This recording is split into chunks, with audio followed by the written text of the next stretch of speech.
Well, Mark, thank you for this very kind introduction, ladies and gentlemen.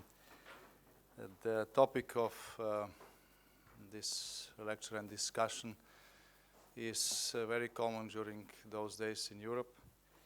And it's difficult to say something new. If you follow the newspapers and TV news, you heard different opinion about the situation. But I will try to share with you some of my experiences, because I have followed the situation which predicted current crisis from close. But let's start with 2004. In Greek language, they have two words for the time. One word is used for normal time, for the timeline. This word is chronos. I hope I pronounced, if somebody is from Greece, please correct me. So the word which describes normal time, when things are happening one after another, and it's the time where you have to struggle every day for something.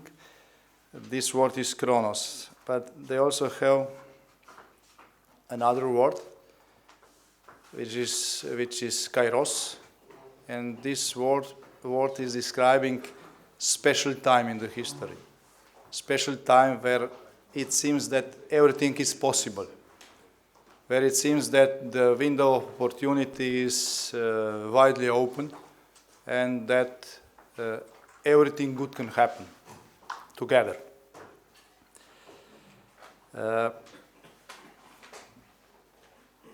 There was year 2004, where Europe, after the collapse of the Iron Curtain and the Berlin Wall, after some period of transition in the Eastern and Central Europe, almost united again. In May 2004, the last visible shadow of the Iron Curtain vanished from Europe. With a single stroke of a pen, the European Union accepted 10 new members, 8 former communist countries, together with Cyprus and Malta, as full member countries of the European Union. For the first time in centuries, almost whole of the European continent entered a single political union and formed the largest territory of stability, welfare on the face of the earth in history.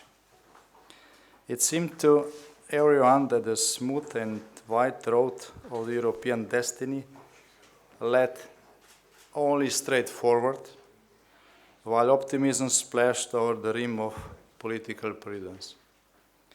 We draw plans for the European Union to include the countries of the Western Balkans and the Eastern neighborhood. We created in the summer 2008 so-called Union for the Mediterranean. We spread the Eurozone, adjusted a new strategic partnership treaty with the Russian Federation, which was concluded in June 2008, and also promised at the summit with the Latin American and Caribbean countries a ruthless fight with the climate change to them. We debated the European Constitution and deliberated upon ambitions for Europe's decisive intervention in shaping the rest of the world. Everything seemed possible at that time. We Europeans hovered on a sentiment that we were really living in Kairos, a special and lasting time of numerous opportunities where only good solutions can arise. And then we saw a generation of great European politicians leave the center stage.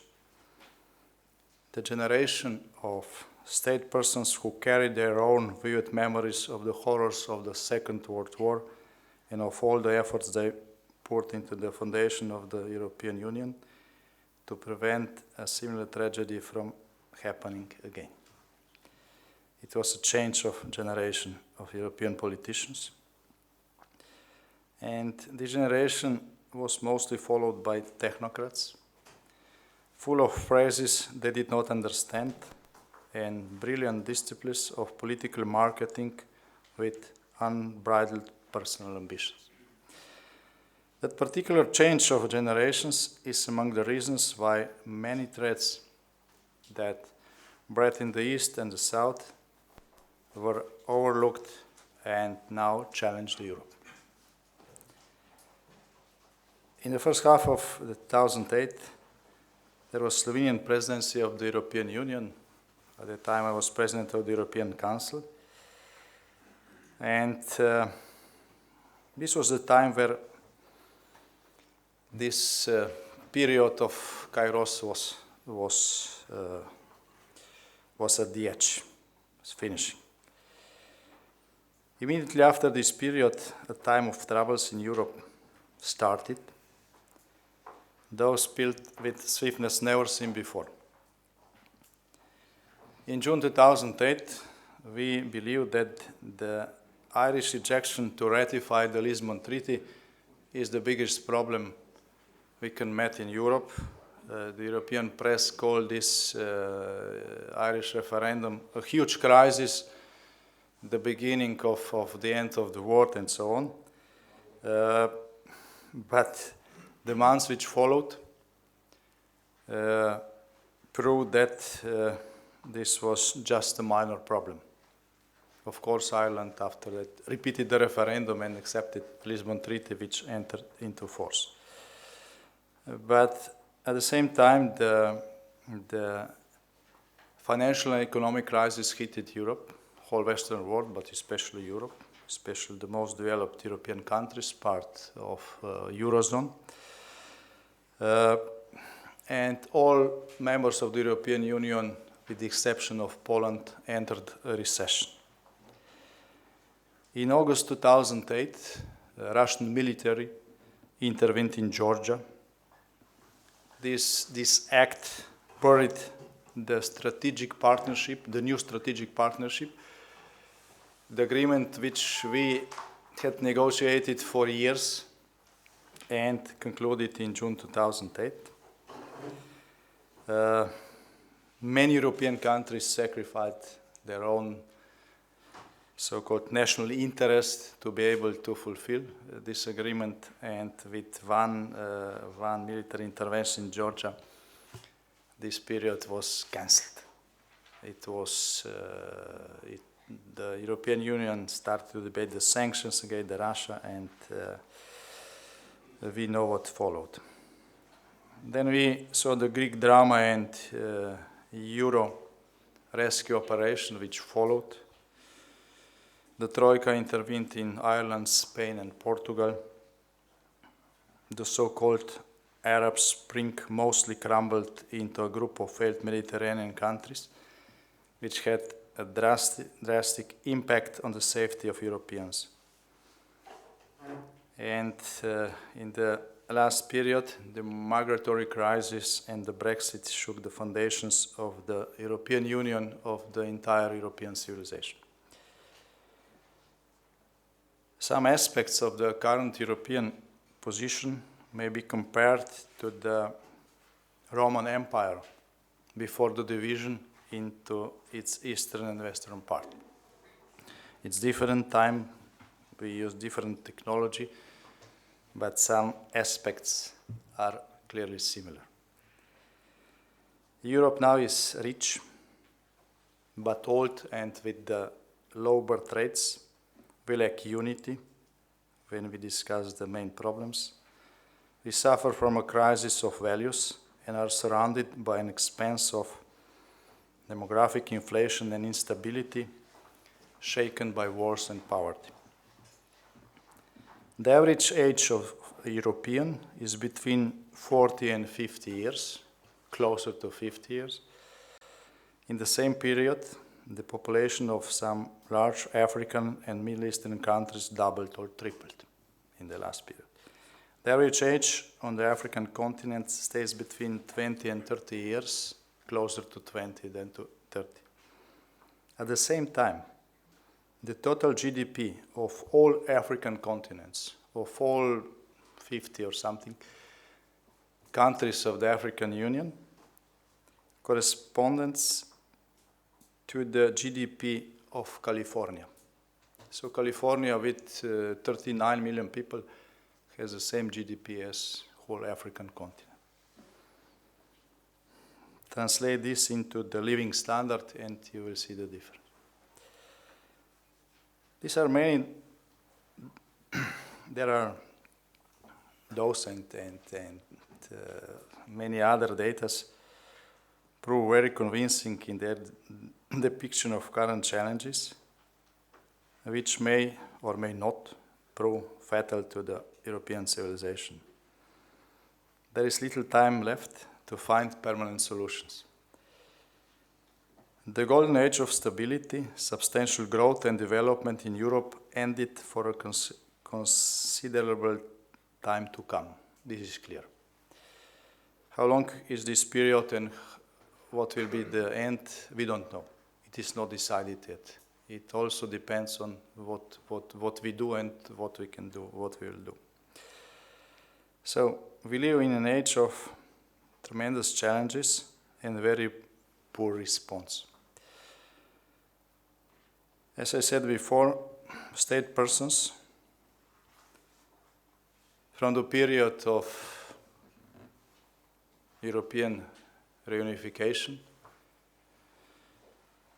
were largely replaced by eurocrats, while the memory of the reasons for the foundation of the European Union sink under daily politics with emphasized interests of governments of the national member states prior to every election. We have lost sight of the essential. There are 5 key problems of modern Europe. First one is aging population in the majority of the European countries. Second one is migration pressure onto the borders due to the demographic boom, wars and poverty in the neighborhood. Third is radicalism and terrorism together with populistic response. Fourth is renewed territorial and Cold War appetites of Moscow, Russian Federation. And fifth is, already mentioned, inept Western political ruling class that was born into prosperity and has lost its values. Europe as a political sphere connected into the European Union may turn into a memory tomorrow. It can revert into an environment of several large national states with a number of satellites and a few regional alliances which will strive to preserve remnants of stability and prosperity. This could become a territory plunged into a growing chaos and also armed conflicts which could spread inwards. This is one possibility. On the other hand, we may hope that Europe and also European Union as a core remains a place of strengthened foundations, accord and prosperity. But as I said before, at this moment, all options are possible. It will be decided during next year and a half, 2 years. For voters, which will decide the fate of Europe within next year and a half, we need just solutions. And before, for problems, we face effective answers. There are answers. The think tanks, governments, at least some, scholars, universities, institutes are looking for those answers, discussing it. If we try very briefly to go through these 5 main challenges, we can count some. First, aging population in the majority of European countries. You cannot change this overnight, sure. But you can put family more in the center of the governmental politics across Europe. And you can also improve the situation with controlled immigration and effective integration of migrants. Second problem, migration pressure onto the borders due to the demographic boom, wars and poverty. First of all, we have to be aware that Europe has no geographic, no social, no political place for everybody who wants to come to Europe. It's not possible. There are limits. So, solidarity for most vulnerable categories of refugees is needed, and also controlled migration of others. For the millions, for the tens of millions, who are looking at Europe as the only possible solution to improve their life conditions, there are other possibilities. For instance, there are many, some of them were mentioned during yesterday's lectures here. One which is very important and where we don't need at the beginning much more financial resources is better spending or better ownership of the development aid. The European Union spent every year billions of euros for so-called development aid only for African countries. But it's very questionable where all those millions or all those billions of euros or the majority of the sums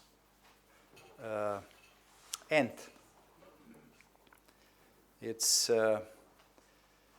always difficult to execute efficient help when you have big bureaucracies working together. So there is an idea I'm trying to advocate during last year and a half, that we should make this development aid much more effective. One possibility is to, instead, every European member country paying into common budget in Brussels, and then bureaucrats decided how to spread those money, how to deliver this aid, that every country, every European country, every member of the European Union establishes close cooperation with one member of the African Union on different areas and spend this money much more responsibly. It would be much more transparent. The countries will also compete among each other. The result could be tripled, at least, if we change this approach. Of course, Europe can also increase the development aid. I think that it is inevitably this to happen, because if you exclude solidarity and humanity and the soft power, this is also much cheaper for the European taxpayers. To make places in Africa from which people wanted to take refuge, bearable for life, to create jobs, to improve education, and so on. It's better for all, and also cheaper. The very important thing is institution building, which is also much easier to happen if we have real ownership of this site. European countries are different. There's not one political space. Also African countries, as you know, are different. So it's much easier to tune, the cooperation when there is country to country than when there is big bureaucracy to big bureaucracy. And of course, this is the debate. This debate is very lively during last year. European Union needs its own army. It's clear that soft power has always to be first choice. But we all know that there are situations where soft power is clearly not enough. We are speaking during last decade about the United Nations concept called responsibility to protect. On theoretical level, also the world powers agreed that this concept is needed, but it lacks efficient tools to be executed. Current structure of the United Nations with the Security Council and with old-fashioned conventions are not enough. It's not time to discuss this. The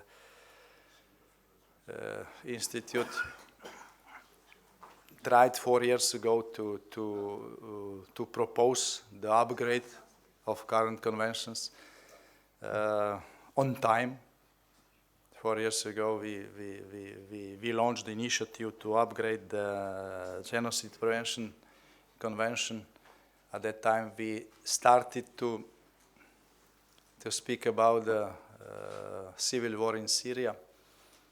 If our initiative would be met at that time, we would not face this critical situation in Aleppo and other parts of Syria and so on. So, but of course, not some, but the majority of the conflicts, majority of the situations which after some period can develop into armed conflicts are possible to be prevented and managed much better from the closeness, much better from the region than from the New York, where the globe is one and big and every day new crises rise. So this is why European Union has to build also its own hard power to be able to respond to the call which is with the framework of the responsibility to protect, to take care for the humanitarian crisis and to prevent the war in the neighborhood. We all know that the main conflict zones currently are the European neighborhood. And the time, especially after the last elections in the United States, where everybody started to look at the Washington when the discussion about hard power was launched, those times are over. Those times are over. So, European army is needed. It's also needed for securing external borders. Because of the real threats, but also because of the political reasons. Third challenge, radicalism and terrorism, together with populistic response. I think that in this area, the goals and the aims of the Institute for Cultural Diplomacy are there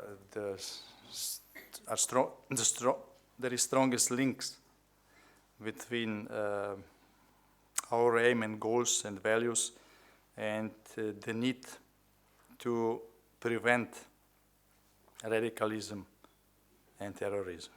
I'm speaking about education, cultural diplomacy, cooperation of the leaders of the main religions, world religions, complex programs where economic aid, I spoke about before, is linked with the demands for the educational programs. And of course, there is variety of possibilities to be used if we use these digital tools for communication among the people. 2 years ago, I was a leader of the observing delegation in the on the presidential elections in Nigeria. Is somebody here from Nigeria? Oh, nice country. I was very, I was very impressed. We also visited some suburbs of Abuja, where people live in the very poor conditions without water and so on, without electricity, but they all have cell phones. Also the youngers, and they are very well educated. I spoke with some young people there waiting to vote, to register and then to vote. They knew much more about Slovenia, especially about our football team, than average youngster in Slovenia knows about the Nigerian football team, for instance. So they all knew how to communicate, not only among themselves, but across the world.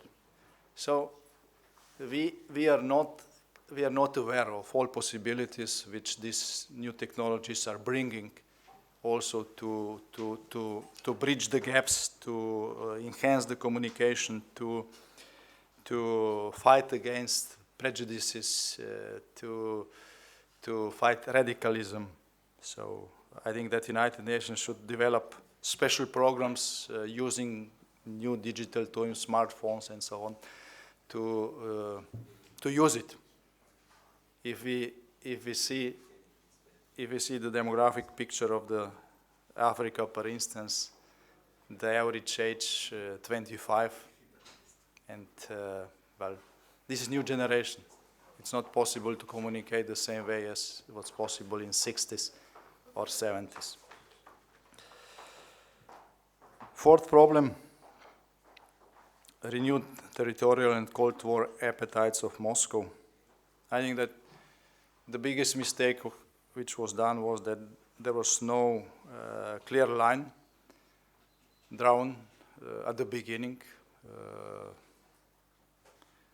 The beginning is also the time when this was possible was the NATO summit in Bucharest in April 2008, where Georgia and Ukraine applied for the NATO membership.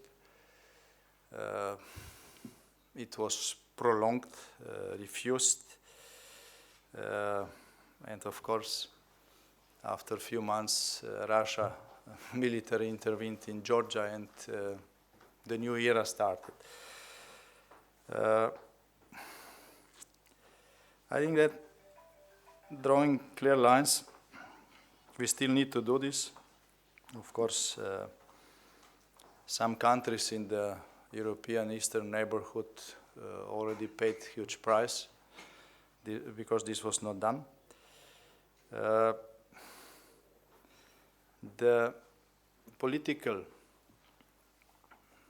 or the substance of this line should be free will of every country to join whatever association it wants. If Ukraine wants to be part of the European Union, it's upon them to decide, not upon Brussels, not upon Moscow. If Armenia decides to join Russian custom union, it's upon them. We don't have a right to judge them or Brussels to push them not to do it. So this should be the starting point. And if this clear line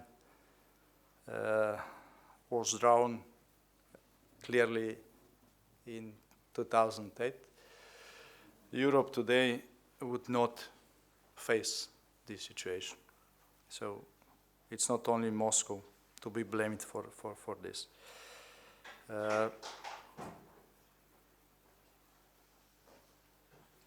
Now in this situation, there is former Ukrainian President Yushchenko here.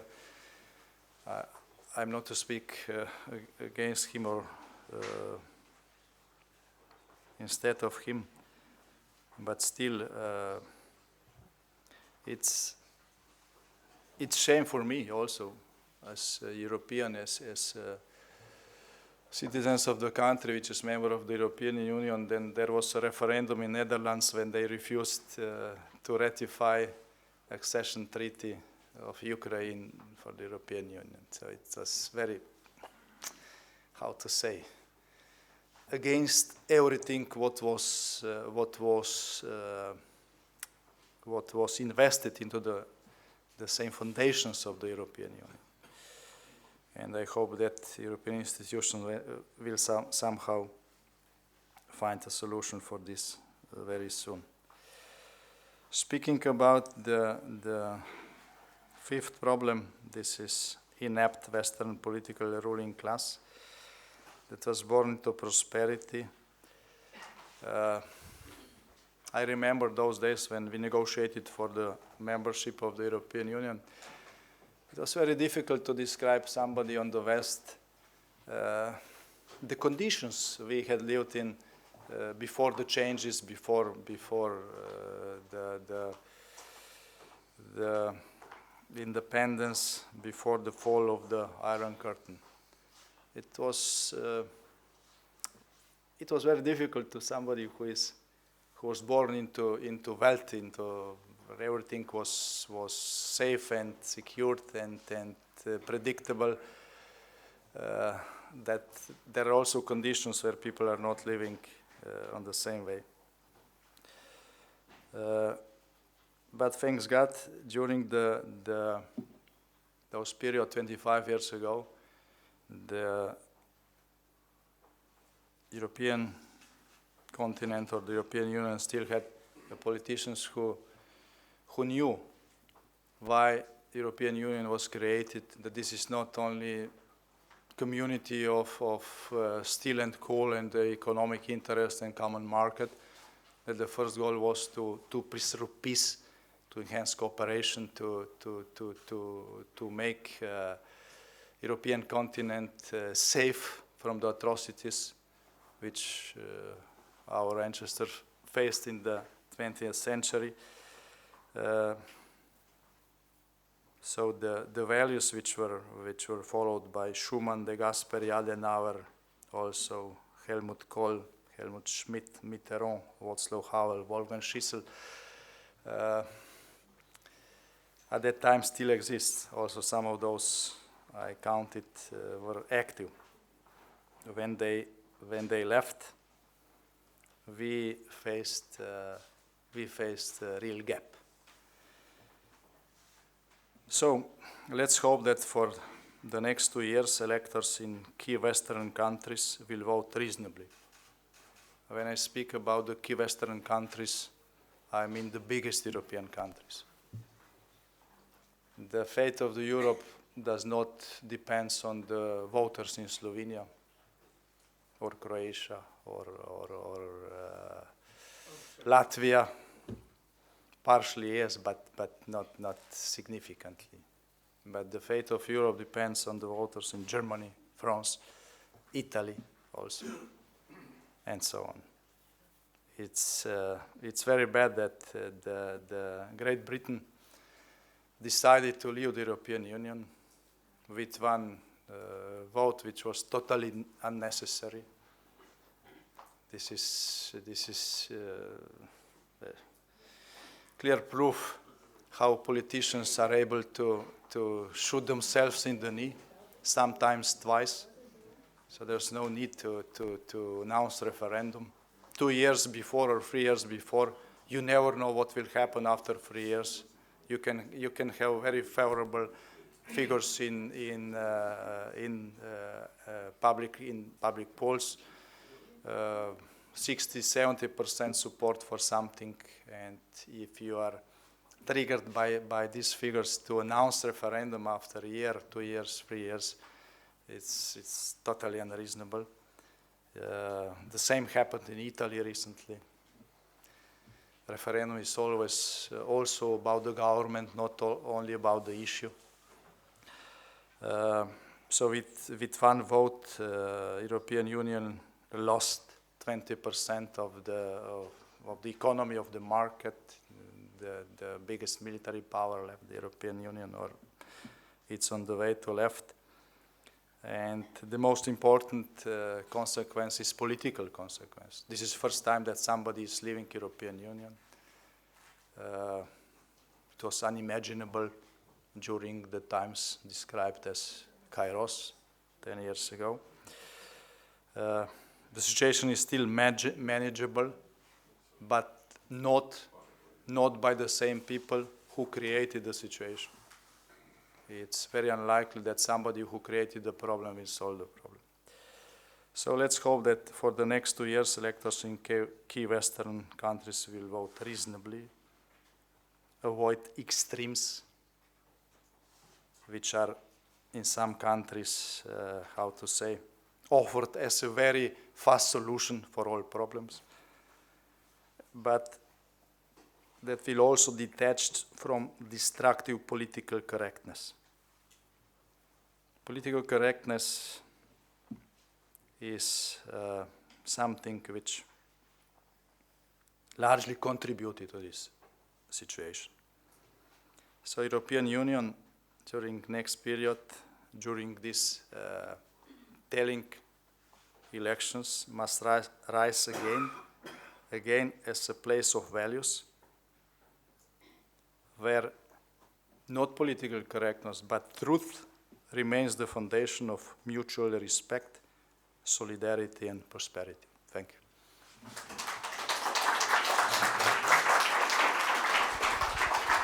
Thank you very much, Mr. President Jansa, for this very concise but also comprehensive presentation. We are something like 45 minutes behind schedule, so I know that there are many questions that you would like to ask Prime Minister Jansa, but we will confine it to one single question, because otherwise the entire program will be pushed back. One question. Yes, please.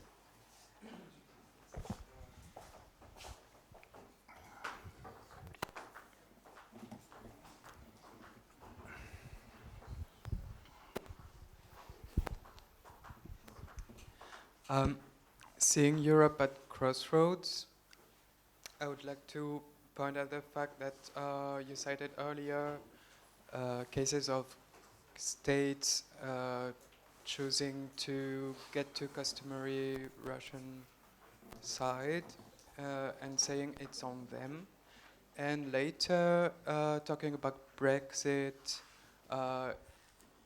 you say you have another statement about it, but when we look at European values of democracy, of free, I'm lacking the English word right now, sorry, free self-determination of population, then it's also on them for Brexit. How do you go with it? No, it's. I agree. It's on them, and the will of British voters will be respected. There is still a quite strong opinion, especially on the continent, that Brexit will not happen at the end. I think it will happen. It will be much costly than the majority of those who voted for Brexit imagined, because nobody really believed this will happen. But I think that Brits are living in serious democracy, so they will respect this. But still, any decision can be changed after some time. So if I'm optimist, I believe that after some period, when Brexit will happen, but after some period, Great Britain will come back to European Union, but under one condition: if the Union still exists. So now our main concern is not to debate eternally Brexit or no Brexit, what will happen. It has happened already. It happened already, but how to preserve the European Union as it is, because of everything what I said and much other things I did not mention. In this case, there could be another referendum on the island. There are others here who can say if this possibility is real, and this decision can be changed democratically, as it was taken. So we have to focus on the same issues which dominated the founding fathers of the European Union when they created the European Union. It's not the same time, but the challenge is very similar. So, thank you very much. Thank you very much.